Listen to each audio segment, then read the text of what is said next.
Hi, this is Tennis Minutes, and right now I have two of my volley boards. I have them standing up, and these are just boards, I'd say about 3/4 inch thick, 3x6, and I separated them so I can practice. And all I'm going to do is I take a sponge ball, and I'm going to practice hitting, on my knees, and just practice, both right-handed and left-handed. I can do a variety of different options I have, but I'm just practicing my knees, so I'm practicing lifting. A lot of times players don't get down. In fact, tall player has trouble getting down, getting low to the ball. Okay, us that are short, it's easier to get to the lower ball. So it's a great way of practicing, and hand-eye coordination is one way that you can improve. I'm practicing both hands, so I'm working hand-eye coordination. I use a variety of different rackets. I even use paddleball rackets sometimes just to practice on quickness. And so here I'm practicing with two different rackets, and so I can just practice. I can also practice one, and there's a lot of options that I have. And then I put this other board over here that I can just practice and change directions. Now I'm just changing directions where I'm going more linear, okay, from here. And the other board I can go more diagonal. And so it's like I'm hitting inside out from this side. Now I'm going to go hitting inside outside from this side. And so it's a different way of practicing.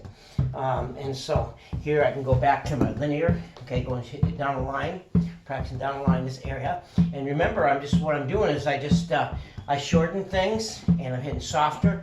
And so oftentimes what people do is they start with power first. You have to realize power and spin come last, they don't come first. Try to get control first. And you see a lot of times when you first start playing, you get a lot more control. And so get used to hitting control. Sometimes when you're playing players, you're going to have to change your game. And so you're just going to have to learn how to dump that ball off. Some people can just hit the ball so hard, you can't sit there and hit the ball back to them.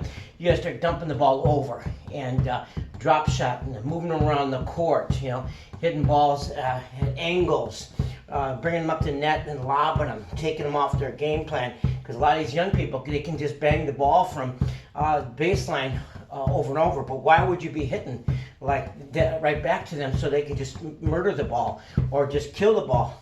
And so you're going to have to learn how to hit just dump that ball over. You have touch. And even if they hit it, so what? At least you made them run. I mean, they're going to get frustrated, and they're going to lose a lot more points just because they're getting frustrated because you won't hit the ball hard with them or hit the ball back to them so they can hit their winners. And so just dump that ball over. Get used to being able to touch that ball. And when you're practicing like this, you can use a short racket. I call it short racket. Just hold your racket towards the handle, just like a baseball player does. And they're going to bunt or they're going to hit the ball.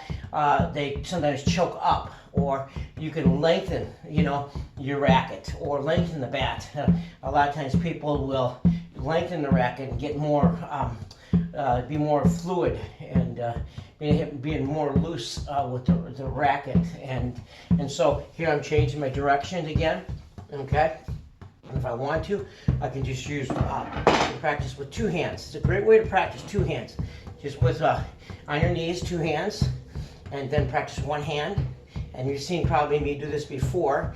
And then also practice, your other hand. Practicing ambidextrous is actually good. This shoulder, 9 months ago, I couldn't even move. And a lot of people told me I should have got surgery and I should get surgery. And so what I did was, I just kept on exercising it. I used my left arm to raise my right arm, and eventually I just kept on playing. I just kept on getting movement every day, a little bit more and a little bit more, and so it's getting stronger every day. Still have trouble serving, but it's going to get there, and so strengthening the muscles.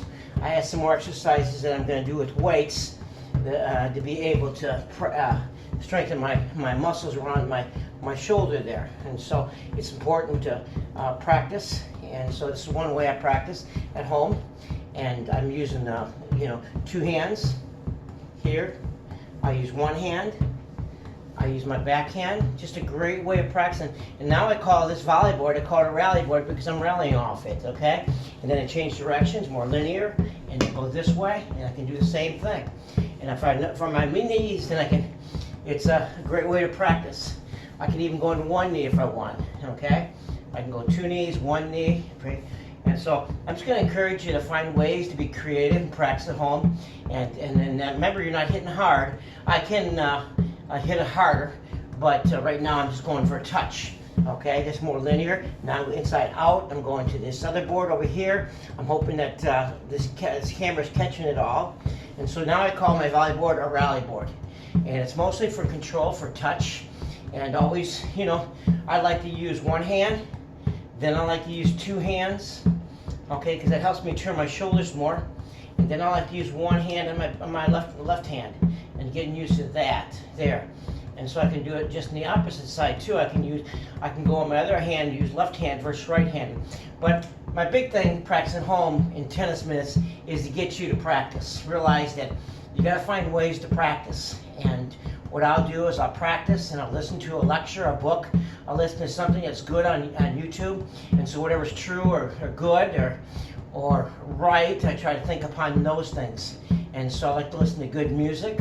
I like to have some good classical music. I like to have good motivational music as I practice. And so right now I'm just, I don't have music on, but I'm just filming this. And so hopefully this helps you to find a way for you to be creative and find ways to practice.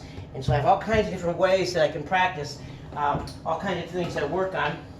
And another stand I'm working on. And I'll tell you more about this later. And so I'm practicing just spinning the wheel.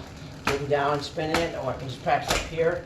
I lift, you know, can stand up and just lift it. That's another practice device I have. And so when you're playing tennis, you have to realize that you have to find ways to practice in these cold climates. So I hope you enjoy practice minutes or tennis minutes. I hope I've been helpful.